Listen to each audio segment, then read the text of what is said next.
तो क्वेश्चन क्या था, length of the three sides of trapezium other than base are equal to 10 centimetre, then find the area of trapezium when it is maximum.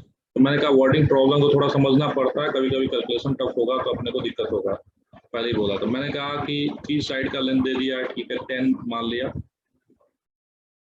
ये 10 मान लिया, इसको भी 10 मान लिया, इसको भी 10 मान लिया, और ये क्या है, बेस का लेंथ नहीं दिया था, तो मैंने टोटल लेंथ को बी कंसिडर कर दिया।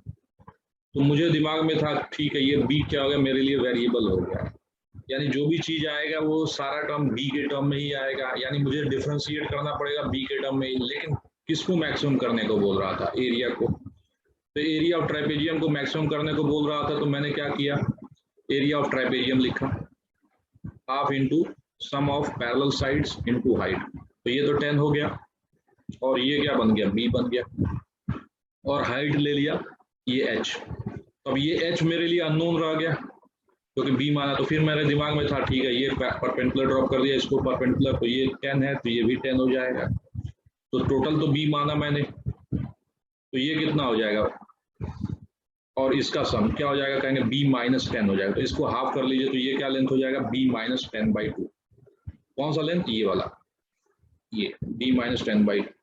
तो हाइट वाला क्या कर दिया, राइट एंगल ट्रायंगल यूज कर लिया, तो 110 का स्क्वायर लगा दिया, माइनस b माइनस 10 का होल स्क्वायर डिवाइड बाई 4 कर दिया। तो ये b square minus 20b plus 100 upon 4। तो यहाँ पे कैलकुलेशन थोड़ा गौर करेंगे, यहाँ पे स्क्वायर रहेगा, ठीक है ना। तो ये 400 हो गया, तो ये क्या बन गया, 20b minus b square plus 300 divide by 4 हो गया, हाइट आ गया। तो हाइट को यहाँ पे रख दिया, सम ऑफ पैरेलल साइड 10, और ये क्या हो गया b। तो ये मेरा एरिया निकल गया। यही मेरा मेन मकसद था कि जो चीज पूछेगा वो आपको तो पहले करना ही पड़ेगा ना। तो ये चीज अपने पास आ गया, एरिया ऑफ द ट्राइपेजियम। तो जब ये चीज आ जाएगा, इसी को मैक्सिमम करना है, तो फिर से वही कहानी है, जिसको मैक्सिमम मिनिमा करना होता है उसी को क्या करना पड़ता है, डिफरेंशिएट करना पड़ता है। तो dA बाई dB निकाल लिया, हाफ यूवी रूल लगा दिया, ये u है ये v है, तो 1/2 root 20b minus B square plus 30, और 20b माइनस बी स्क्वायर क्या हो गया, 20 माइनस 2b प्लस ये रूट में रह जाएगा, ये v कांस्टेंट हो गया, इसका डिफरेंशिएशन 1 हो गया। अब एलसीएम ले सकते हैं, 20b minus B square plus 300, इस 2 को मैंने क्या किया, यहाँ से कैंसिल करा दिया, 20 माइनस 2b को लिख दिया 10 minus b into 10 plus b, और ये रूट इससे मल्टीप्लाई किया तो रूट हट गया। कैलकुलेशन देखिएगा क्योंकि तो बाद में कैलकुलेशन आपको करना पड़ेगा। तो 10 माइनस b, तो यहाँ पे मुझे दिखा, ये तो 100 हो जाएगा, ये 300 क्या बन जाएगा 400, ये माइनस बी स्क्वायर, ये माइनस बी स्क्वायर क्या बन जाएगा, माइनस 2b स्क्वायर, और ये 20b। तो dA बाई dB करने के बाद हमारा काम क्या होता है, इक्वल टू 0 करना। तो जैसे इक्वल टू 0 किया तो b square minus 10b plus 200 equal to 0। तो ये वैल्यू आ गया। थोड़ा फैक्टराइजेशन भी ध्यान दीजिएगा, b माइनस 10b प्लस 20 लिख देंगे तो परेशान हो जाएंगे, अरे ये तो 10 है, तो 10 ही आ रहा है। तो ये फैक्टराइजेशन क्या था, यहाँ पे एक अपने को रुका था मैं, b माइनस 20 b प्लस 10। तो b की वैल्यू क्या हो गया 20, हाँ, क्योंकि b का लेंथ क्या आना चाहिए, 10 से ज्यादा आना चाहिए। तो b की वैल्यू 20 आ गया, लेकिन आपको शो तो करना पड़ेगा कि मैक्सिमम होगा। तो सेकंड डेरिवेटिव टेस्ट से हम डरने लगे कि इसको डिफरेंशिएट करें, टाइम कहाँ बचेगा। तो मैंने कहा फर्स्ट डेरिवेटिव टेस्ट भी हम यूज कर सकते हैं। तो मैंने कहा रूट वाला टर्म क्या होता है, पॉजिटिव, यानी बस न्यूमरेटर को दिखा दीजिए कि 20 के क्रॉस साइन कैसे चेंज कर रहा है, प्लस से माइनस। तो मैंने यहाँ माइनस 2b कॉमन निकाल लिया, तो माइनस बाहर हो गया, और ये बाकी तो फैक्टराइज हो ही गया, b माइनस 20 b प्लस 20। एक 21 ले लिया, यहाँ प्लेस किया तो निगेटिव दिखा, और 19 ले लिया, इसके पीछे जस्ट वो क्या दिखा, प्लस दिखा। तो फाइनली मैंने कहा 20 के क्रॉस क्या चेंज कर रहा है, ये बताना पड़ेगा आपको। 20 के क्रॉस में क्या चेंज हो रहा है, मैक्सिमम आ रहा है, प्लस से माइनस चेंज हो रहा है। तो अपने को कंफर्म हो गया कि एरिया क्या हो जाएगा, मैक्सिमम हो जाएगा। तो b20 आ गया, थोड़ा हैप्पी हो गए, एरिया की वैल्यू निकालना है, एरिया भी निकालना है। तो ये 20 आ गया, तो फिर ठीक है, ये 10 है, तो ये बच क्या गया, 10 बच गया, इसका सम और इसका 10 क्या हो गया 10। तो ये 5 और ये 5 हो जाएगा, तो हाइट निकाल ली। हाइट कितना हो गया, रूट ऑफ 75 आ गया, और सम ऑफ पैरेलल साइड क्या हो गया 10, और ये 20 कितना हो गया 30 हो गया, ठीक है। तो 10 प्लस क्या कर दिए हमने 20 कर दिए, sum of parallel side divide by 2, और हाइट कितना हो गया रूट 75। तो फाइनली कितना हो गया 75 रूट 3 हो गया। तो ये हो गया एरिया ऑफ ट्रापेजियम। तो क्वेश्चन पढ़ते हैं, prove that radius of right circular cylinder. तो एक सिलेंडर बना देते हैं ऐसे, of greatest curved surface area which can be inscribed in the given cone is half of that cone. ठीक है, तो पहले सिलेंडर किस में बनाएंगे? कोन में। तो सबसे पहले हम क्या करते हैं, कोन बना लेते हैं।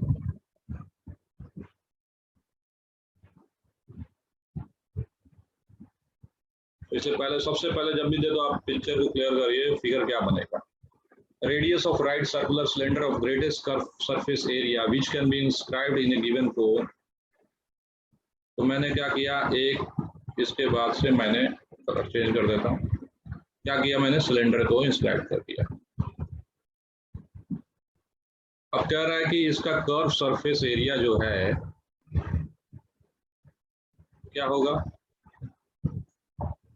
मैक्सिमम होगा। ठीक ना, ग्रेटेस्ट कर्व सरफेस एरिया जो किसी भी कोन में अगर इंस्क्राइब होगा तो वो क्या होगा, हाफ ऑफ दैट कोन। तो ठीक है, तो अपने पास गिवन जो भी चीज है उसको हम कंसिडर कर सकते हैं, क्या क्या इंफॉर्मेशन। ठीक है, गिवन कोन है तो कोन का रेडियस जो है क्या कंसिडर कर लेते हैं, आर, और हाइट क्या कंसिडर कर लेते हैं कोन का। तो ऐसा करते हैं, स्मॉल आर नहीं कंसिडर करते, कैपिटल आर करते हैं और कैपिटल एच करते हैं, ताकि अपने को भी समझ में आए, कैपिटल आर और कैपिटल एच। और जैसे ही इसको मैंने कैपिटल आर कंसिडर किया और इसको कंसिडर कर दिया कैपिटल एच, उसके बाद इसके इनसाइड में क्या इंस्क्राइब क्या किया जा रहा है, सिलेंडर कर रहा है, तो उसका भी हाइट को कंसिडर कर लेते हैं। ठीक है, इसका रेडियस अब इसको क्या कंसिडर कर लेते हैं, स्मॉल आर। ठीक ना, इसका रेडियस को कंसिडर कर दिया, ये मान रहा हूं मैं अपना, ठीक ना। और इसके हाइट को क्या कंसिडर कर लेते हैं, एच, स्मॉल एच। अब समझना, अगर मैं पूछूंगा आपसे, अब एक और चीज समझना, गिवन कौन है, तो कौन गिवन है तो रेडियस भी मालूम है और हाइट भी मालूम है, और मुझे शो क्या करना है, स्मॉल आर जो है r/2 है, ये शो करना है। तो गिवन है ये दोनों के दोनों, आर मैंने माना, उसको शो करना है, लेकिन मैक्सिमम किसको करना है उसको लिखना पड़ेगा, जिसको भी डिफरेंशिएट करना है उसको पहले लिख लेते हैं। तो ग्रेटेस्ट कर्व सरफेस एरिया, तो कर्व सरफेस एरिया क्या हो जाएगा, 2πr इंटू एच होगा सिलेंडर का, बोलो 2πr और एक स्मॉल एच, यही होगा कर्व सरफेस। यानी इसको डिफरेंशिएट करना है, जो भी चीज को मैक्सिमम बोलेगा उसको लिखेंगे और उसको सिंगल वेरिएबल बनाने की कोशिश करेंगे। यहाँ पे दो वेरिएबल है, अब उसको एक सिंगल वेरिएबल बनाने की कोशिश करेंगे, यानी h को कन्वर्ट करेंगे r के टर्म में। तो कहेंगे h को क्यों कन्वर्ट कर रहे हैं r के टर्म में, या r को h के टर्म में कर सकते थे। तो मैंने कहूंगा मुझे तो प्रूव ये करना है ना, तो मैं h को कन्वर्ट करूंगा r में। मैंने कहा था जो भी चीज मैक्सिमम किया जाए उसको लिखो, हो सकता है वो 1, 2 या 3 वेरिएबल हो, तो जिसके टर्म में आपको कन्वर्ट करना है बाकी दो वेरिएबल को, उसके बारे में उसका कोई रिलेशन ढूंढो। तो मैंने कहा कि चलो यहाँ से रिलेशन क्या बनेगा, कुछ सिमिलर ट्रायंगल लगा सकते हैं, ये एंगल सेम ही है, तो मैं कह सकता हूँ कि ये वाला ट्रायंगल देखो, ए, ये हो गया बी और ये हो गया सी, और इसको ले लिया डी और इसको ले लिया ई। तो मैंने कहा अगर ये ट्रायंगल अगर देखेंगे ए बी सी, और ये डी है, ध्यान दीजिएगा ये डी है, और ए डी क्या है, सिमिलर ट्रायंगल है, तो मैं लिखूंगा B C divide by A B is equal to, मैं क्या लिख दूंगा, D E divide by A D. दोबारा से ये डी है, कंफ्यूज मत होइए, ये डी है, तो बी सी बोले तो बी सी हो गया यहाँ पे कैपिटल आर और capital H, is equal to क्या लिख दिया जाए, ये देखो ये h है तो इसको लिख दिया मैंने, ये वाला AD का लेंथ कितना हो जाएगा, d पहले लिख लेता, d कितना है, स्मॉल r हो गया। अब देखो ध्यान से h की बात करेंगे, अब ये देखो AD क्या हो जाएगा, AD का लेंथ कितना हो जाएगा, अच्छा ये h है, ये h है, तो लिख देते हैं h माइनस स्मॉल h, तो r क्या बन जाएगा, r बन जाएगा, ध्यान से देखिएगा, h minus h into r divide by h।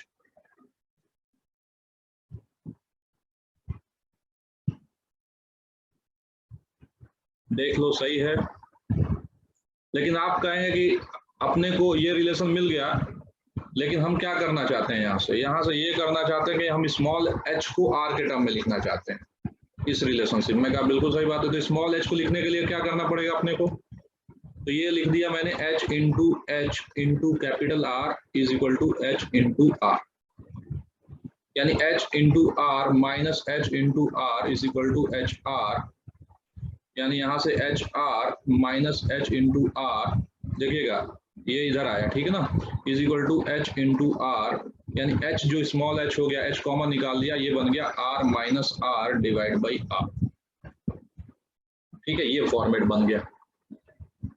Small h को मैं, क्योंकि मैं इसको डिफरेंशिएट करने जा रहा था, लेकिन मैं किस वेरिएबल में करूं, तो मैं r के रेस्पेक्ट में करना चाहता था, लेकिन स्मॉल h प्रॉब्लम क्रिएट कर रहा था, तो मैंने यहाँ से सिमिलर ट्रायंगल यूज करके स्मॉल h को बाकी स्मॉल r के टर्म में रिलेशन निकाल लिया। तो ये मैं यहाँ पे एरिया लिख दिया 2 पाई r, और h की जगह मैंने रख दिया h r minus r divide by r, ठीक है। अब डिफरेंशिएट करने से पहले मैं फिर से एक बार बोलता हूँ, समझने की कोशिश करिए। कोण दिया हुआ है तो इसका मतलब, अच्छा कोण दिया है तो आपके दिमाग में स्ट्राइक हो जाएगा, उसका हाइट h भी मालूम है और कैपिटल इस रेडियस भी मालूम है। सिलेंडर को इंस्क्राइब किया जा रहा है, तो मैं अपनी तरफ से स्मॉल h माना और अपनी तरफ से r माना, और अपने को क्या बोला है, कर्व सरफेस एरिया को मैक्सिमम करना है, तो हम कर्व सरफेस एरिया को लिख दिया a equal to 2 pi r h। अब इसको मैक्सिमम करना है तो दिमाग में दौड़ रहा है, इसको डिफरेंशिएट करना है, तो मैं कह रहा हूँ कि स्मॉल r के रेस्पेक्ट में करूँगी स्मॉल h, तो मैंने कहा था हमेशा एक सिंगल वेरिएबल के टर्म में बनाइए, यानी एक वेरिएबल को दूसरे के टर्म में लिखने की कोशिश करिए। तो उसलिए हम एक रिलेशन ढूंढे, ठीक है, एक सिमिलर ट्रायंगल बना लेते हैं, तो ये कह सकते हैं कैपिटल R ये वाला और divide by small r is equal to, ये क्या हो गया, पूरा कैपिटल H ये वाला, और ये हाइट कितना हो जाएगा h माइनस, ये रिलेशन मिल गया h capital H minus small h। तो मैं इस h को स्मॉल r के टर्म में लिखना चाह रहा था, तो क्रॉस मल्टीप्लिकेशन कर दिया और मुझे स्मॉल h क्या मिल गया, h into R minus R upon. अब मेरे पास एरिया आ गया, ध्यान से समझिएगा आप, एरिया आ गया 2 पाई h अपॉन r, ये गिवन है तो ये कांस्टेंट है, तो समझिएगा r into R minus R square हो गया, इस r को मैंने मल्टीप्लाई कर दिया यहाँ से, r into R minus R square. अब मैं कंफर्म हो गया कि एक सिंगल वेरिएबल हो गया स्मॉल r के टर्म में, अब मैं डिफरेंशिएट कर सकता हूँ, dA बाई dr कर दिया, तो 2 पाई h ये गिवन है तो ये कांस्टेंट है, r भी कांस्टेंट है, तो डिफरेंशिएट हो गया r बन जाएगा, r स्क्वायर डिफरेंशिएट करेंगे तो क्या बन जाएगा 2r, दोबारा से मैं डिफरेंशिएट कर दिया d square a upon dr square, तो ये क्या बन गया 2 पाई h अपॉन r। अब देखो r डिफरेंशिएट करोगे तो 0 बन जाएगा, 2r करोगे तो -2 बन जाएगा, कहेंगे ये क्यों कर रहे थे, तो आपको भी मालूम है, क्योंकि मुझे तो दिखाना पड़ेगा ना एरिया मैक्सिमम हो रहा है, तो ये 4 पाई h अपॉन r हो गया, तो ये तो पॉजिटिव बन गया, किसके लिए, जब dA बाई dr को इक्वल टू 0 करेंगे उस पॉइंट के लिए, ये क्या बन जाएगा, पॉजिटिव हो जाएगा, तो क्या हो जाएगा, मिनिमा होगा, लेकिन नेगेटिव हो जाएगा तो क्या हो जाएगा, मैक्सिमा। तो ये वैल्यू जो हो रहा है नेगेटिव होने की वजह से क्या हो जाएगा, ये माइनस लगाया तो ये क्या बन जाएगा, लेस देन 0। तो ये मैं लिख दिया ऐसे, ठीक है, D square A by D R square कर लिया। अब यहाँ पे आ जाता हूँ, D A by D R किया इक्वल टू 0, तो क्या मुझे मिला, r minus 2r is equal to 0 मिला, तो r की वैल्यू क्या बन गया, कैपिटल R डिवाइड बाई 2 बन गया, यानी r is equal to capital R divide by 2, यही अपने को प्रूव करना था, ये मिल गया, लेकिन शो करने के लिए एक बार और बता देता हूँ, डिफरेंशिएट किया, डबल डेरिवेटिव किया, डबल डेरिवेटिव दिखाना पड़ेगा कि लेस देन 0 आएगा, लेस देन 0 आ भी रहा है क्योंकि h और r पॉजिटिव है, 4 पाई भी पॉजिटिव है, उसके आगे क्या लगा है माइनस, तो ये क्या हो गया, नेगेटिव हो गया, तो कंक्लूजन निकला r is equal to r by 2 के लिए जो आपका इंस्क्राइब्ड हुआ है सिलेंडर, वो क्या है, सबसे मैक्सिमम एरिया का इंस्क्राइब्ड होगा। अब बताना है क्लियर हुआ कि नहीं क्लियर हुआ।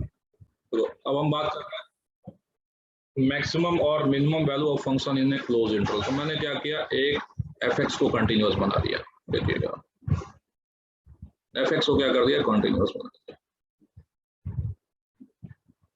और एक इंटरवल ले लिया, ये y इक्वल टू एफ है, और एक इंटरवल ले लिया a से b में,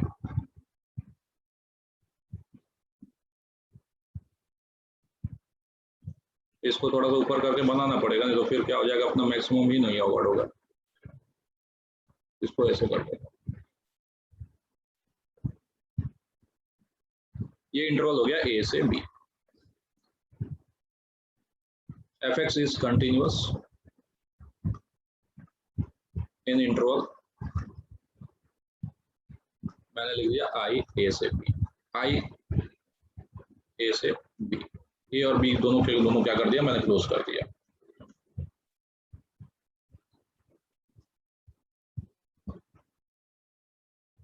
अब मेरा क्वेश्चन ये है कि यहाँ मैक्सिमम और मिनिमम वैल्यू ऑफ फंक्शन पूछा गया इन ए क्लोज इंटरवल, तो आपको समझ में आना चाहिए कि यहाँ पे चर्चा हो रही है ग्लोबल मैक्सिमा ग्लोबल मिनिमा का।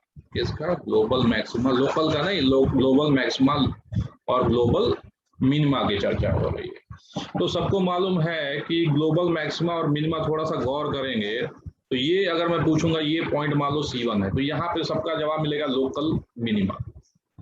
फिगर देख के इसका जवाब मिलेगा लोकल मैक्सिमा, इसका जवाब मिलेगा लोकल मिनिमा, इसका जवाब मिलेगा लोकल मैक्सिमा। और इत्तेफाक से ए और बी को क्लोज किया है तो इसको भी लेना पड़ेगा F of A F of B.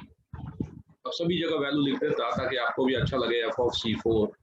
और अगर मैं आपसे पूछता कि अगर ग्लोबल मैक्सिमा वैल्यू कहाँ जा रहा है, जवाब दीजिए, बोलिए जल्दी से। ग्लोबल मैक्सिमा का, ग्लोबल समझ रहे हैं ना, सबसे ज्यादा वैल्यू आपको किस पे दिख रहा है? एफ ऑफ C4 पे दिख रहा है। और ग्लोबल मिनिमा बोलूंगा तो कहेंगे दोनों पॉइंट सेम दिख रहा है, तो मैं कह दूंगा चलो कोई नहीं, इसको थोड़ा सा नीचे मान लो, ये नीचे की तरफ से आ रहा है ऐसे। तो ग्लोबल मिनिमा कहाँ पे दिखेगा? C1 पॉइंट पे। दिखा कि नहीं? ग्लोबल मैक्सिमा वैल्यू क्या है? एफ ऑफ C4 किस पे? x इक्वल टू C4 पे। और ग्लोबल मिनिमा किस पे दिख रहा है? बोलो जल्दी से। F of C1 x is equal to C1 पे।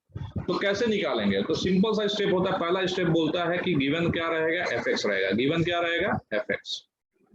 तो दूसरा आपको क्या करना पड़ेगा? f डैश x निकालना पड़ेगा। क्या निकालना पड़ेगा? f dash x। और इक्वल टू क्या करना पड़ेगा? 0। तो यहां से क्रिटिकल पॉइंट्स मिलेंगे C1 C2 C3 dotted dotted Cn। अब ध्यान दीजिएगा तीसरा पॉइंट, ग्लोबल मैक्सिमम को मैं कैपिटल M से रिप्रेजेंट कर रहा हूं और मैंने कहा दिया क्या करिए, मैक्स ऑफ, लिख देता ग्लोबल मैक्सिमा या मैक्सिमम वैल्यू, जो भी आप नाम दे, मैक्सिमम वैल्यू। मैक्स ऑफ क्या लिखना पड़ेगा? F of A F of C1 F of C2 dotted dotted पहुंच गया एफ ऑफ Cn। और एंड पॉइंट भी ले लिए, क्या ले लिए? F of B. आया समझ में? और ग्लोबल मिनिमा की बात करेंगे तो ग्लोबल मिनिमा का जवाब क्या मिलेगा? स्मॉल m से रिप्रेजेंट कर देता हूं ग्लोबल मिनिमा स्मॉल m से। तो क्या लिखूंगा? मिनिमा ऑफ क्या हो जाएगा? F of A F of C1 F of C2 dotted dotted F of Cn। और ये क्या बन जाएगा? F of B. बोलो। तो ग्लोबल मैक्सिमा ग्लोबल मिनिमा निकालने के लिए क्या करेंगे, या मैक्सिमम वैल्यू और minimum value in the interval निकालने के लिए क्या करेंगे? एफ एक्स दिया रहेगा, F dash X equal to 0 कर देंगे, तो आपको क्रिटिकल पॉइंट्स मिल जाएंगे। ठीक है ना? हो सकता है कल को नॉन डिफरेंशिएबल की बात नहीं कर रहे हैं हम, यहाँ पे क्या करें? एफ डैश एक्स यानी कंटिन्यूअस फंक्शन की बात कर रहे हैं। ठीक ना? फंक्शन क्या है? कंटिन्यूअस। तो क्रिटिकल पॉइंट मिल गया C1 C2 C3 dotted dotted Cn। उसके बाद क्या करिए? सभी वैल्यू निकाल दीजिए, F of C1 F of C2 F of C3 F of Cn F of A F of B। समझ में आया? इसमें से जो सबसे मैक्सिमम दिखेगा आपको लिख दीजिए उसको m से। मैक्स का मतलब क्या? इनमें से कोई तो मैक्सिमम होगा। तो यहाँ पे जैसे सबसे मैक्सिमम कौन सा दिख रहा था आपको? F of C4। तो यहाँ से आंसर क्या मिल गया? F of C4 at x equal to 4। अब फिर इन सब में से सबसे कम जो दिखेगा उसको लिख दो आप, जो इन सब में से कम दिखेगा उसको लिख दो। लेकिन अगर मैंने i को ऐसे ले लिया a, b, तब देखिए ध्यान से नोट करके समझिएगा, m की वैल्यू अब मैं क्या लिख रहा हूं? Max of. ये क्लियर कर लीजिएगा। अब मैं f ऑफ C1 लिख रहा हूं, f ऑफ C2 लिख रहा हूं, dotted dotted f of Cn लिख रहा हूं, और स्मॉल m की वैल्यू क्या लिख रहा हूं? मिनिमा ऑफ सभी में से वैल्यू लिख रहा हूं, f of C1 f of C2 dotted dotted f of Cn। ठीक है? तो इसमें से एफ ऑफ ए और एफ ऑफ बी नहीं लिखा। क्यों नहीं लिखा? क्योंकि यहाँ पे क्लोज था तो इसको लेना था, और यहाँ पे ओपन है तो एफ ऑफ ए और एफ ऑफ बी को नहीं ले सकते। अब ध्यान दीजिएगा, m ग्लोबल मैक्सिमा होगा, m ग्लोबल मैक्सिमा होगा if m must be greater than F of A and m must be greater than F of B. अब कहेंगे ये क्या लिखे? तो मैंने कहा देखिए एफ ऑफ ए और एफ ऑफ बी की भी वैल्यू निकालना पड़ेगा। मैंने इसको ऊपर की तरफ ले गया, जानबूझ के ले गया, नहीं तो मैं यहाँ से टर्न मार रहा था, आपको याद होगा। तो क्यों टर्न मार रहा था? क्योंकि मुझे दिख रहा था एफ ऑफ ए की वैल्यू इस पॉइंट से ज्यादा हो जाएगी। तो इस समय ग्लोबल मैक्सिमा एफ ऑफ ए बोल रहा है, लेकिन हमने तो ए नहीं लिया ना पॉइंट, तो यहाँ पे ये ग्रेटर होना चाहिए, m क्या होना चाहिए, greater than F of A and greater than F of B, और ये स्मॉल m क्या होना चाहिए, स्मॉलर देन क्या होना चाहिए, F of A and m is smaller than F of B. अगर ये कंडीशन फेल हो गया, फेल कोई भी, चाहे पहला या दूसरा, पहला फेल हो गया तो ग्लोबल मैक्सिमा नहीं ऑकर्ड होगा, समझ में आ रहा है, ग्लोबल मैक्सिमा एग्जिस्ट नहीं करेगा। अगर दूसरा फेल हो गया तो ग्लोबल मिनिमा एग्जिस्ट नहीं करेगा। दोबारा से बोल रहा हूं, अगर मेरा जो मैक्सिमम वैल्यू मिल गया, मान लीजिए एफ ऑफ C2, तो मेरा काम क्या होगा, एफ ऑफ ए और एफ ऑफ बी से कंपेयर करना। अगर वो m एफ ऑफ C2 अगर एफ ऑफ ए और एफ ऑफ बी से ज्यादा होगा तभी हम ग्लोबल मैक्सिमा बोल सकते हैं या मैक्सिमम वैल्यू बोल सकते हैं इंटरवल में, नहीं तो क्या बोलेंगे, मैक्सिमम वैल्यू नॉट ऑकर्ड। और उसी तरह अगर स्मॉलेस्ट वैल्यू ग्लोबल मिनिमा अगर स्मॉल m बोल रहे हैं तो हमको बोलना पड़ेगा कि m should be less than F of A and less than F of B, तभी ग्लोबल मिनिमा ऑकर्ड होगा, नहीं तो कहेंगे नहीं एग्जिस्ट हो रहा है। बाकी केस में अगर सेटिस्फाई कर दिया तब कोई दिक्कत नहीं। बोलो समझ में आया या नहीं आया।